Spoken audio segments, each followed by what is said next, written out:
You have sat in a meeting where a senior person states something obviously incorrect. Everyone nods along, smiles, and jots it down as if it were the most brilliant insight of the week. And there you are, silently wondering, am I the only one who notices this?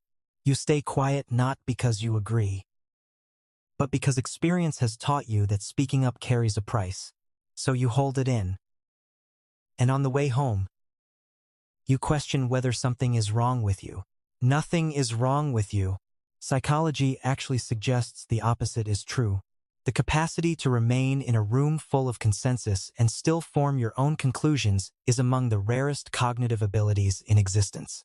Today, I want to walk you through 5 specific things that genuinely intelligent people almost never accept at face value. Not because they are being difficult or enjoy disagreement, but because their minds are wired to push back against the exact type of thinking that most people find reassuring. Number 1, unquestioned authority. Your whole life, you have been instructed to trust whoever holds the highest position. Trust the title, the rank, the uniform, the credentials, the role. And that message gets repeated constantly for a reason. It works on the majority of people. People with high intelligence operate differently in this regard. They do not dismiss authority because they thrive on disorder. They dismiss blind authority because they grasp a fundamental truth. Most people never scrutinize. A title does not generate truth, and a position of power does not validate an idea. Research in psychology consistently connects high intelligence with what is called independent thinking, the ability to assess an idea on its logic and evidence rather than the prestige of whoever presents it. The real problem is not authority itself. The real problem is the unwritten rule that challenging authority makes you rude, troublesome, or conceited. That rule has silenced genuinely valuable ideas for centuries. Highly intelligent people refuse to let it silence theirs as well. Number 2, oversimplified solutions to complicated issues. You know that sensation when someone condenses a problem you have been wrestling with for weeks into a single sentence, and everyone around you nods as though it has been resolved, and something inside you goes still and cold. That is not impatience. That is your brain recognizing that the sentence just glossed over everything that truly matters. Reality is seldom simple, and highly intelligent people resist almost on a physical level any explanation that compresses a layered issue into something that fits on a bumper sticker. Research demonstrates that deeper thinkers instinctively seek nuance, multiple causes, layered reasoning, the second and third order effects that the neat answer completely overlooks. When something sounds too polished, too tidy, too easy to parrot, they assume something has been left out, because it almost always has. This makes them slower to agree, harder to sway with a single piece of evidence, and frustrating to those who just want a fast answer and a clear path forward. But it also makes them the one in the room who spots what everyone else walks right past. Here is the honest core of this discussion. There is a phrase that works like a door slamming shut in front of you. 3 words, that is just how it is. For most people, that phrase ends the conversation. It signals, stop here, go no further. This is permanent. This is simply the way things work. For highly intelligent people, that phrase functions almost like an invitation to ask what might happen if it were not that way.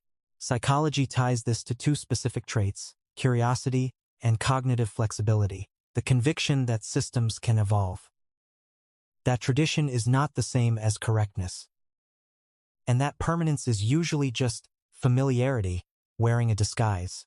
The price of this mindset is exhausting, because the world is packed with people deeply invested in keeping things exactly as they are, and the person who keeps asking what if tends to unsettle those people. But every system that ever improved began with someone who refused to accept that change was impossible.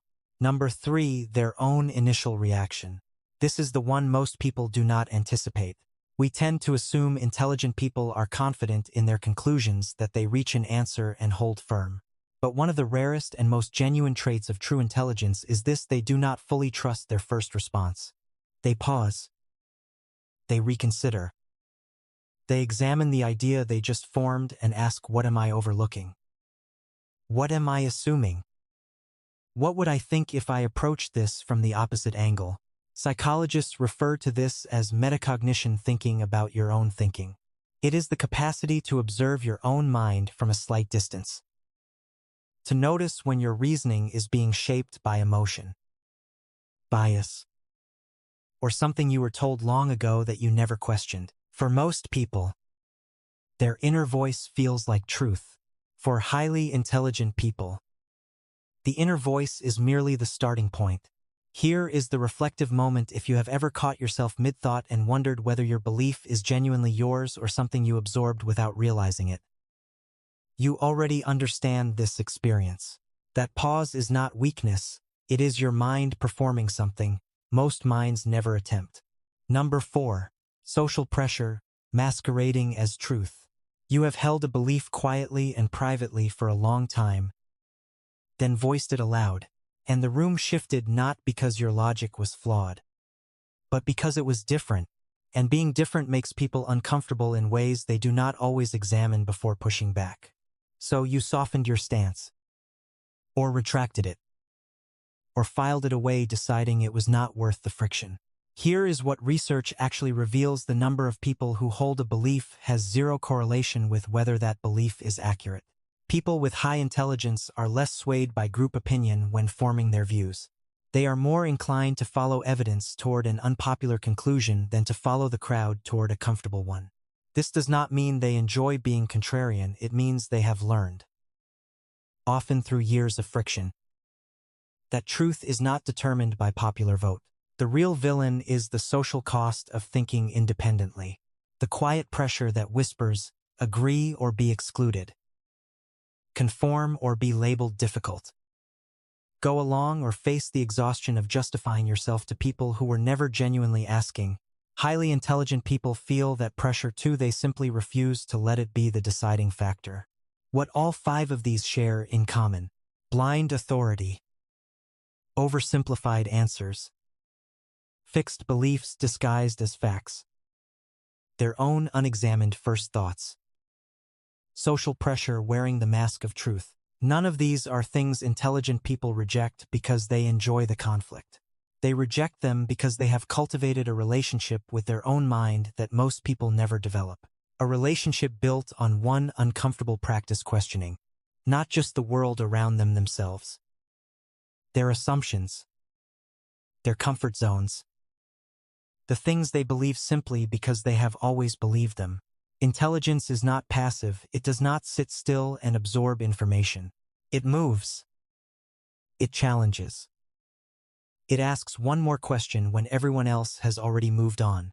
And if you see yourself anywhere in these 5, the question is not whether you are highly intelligent.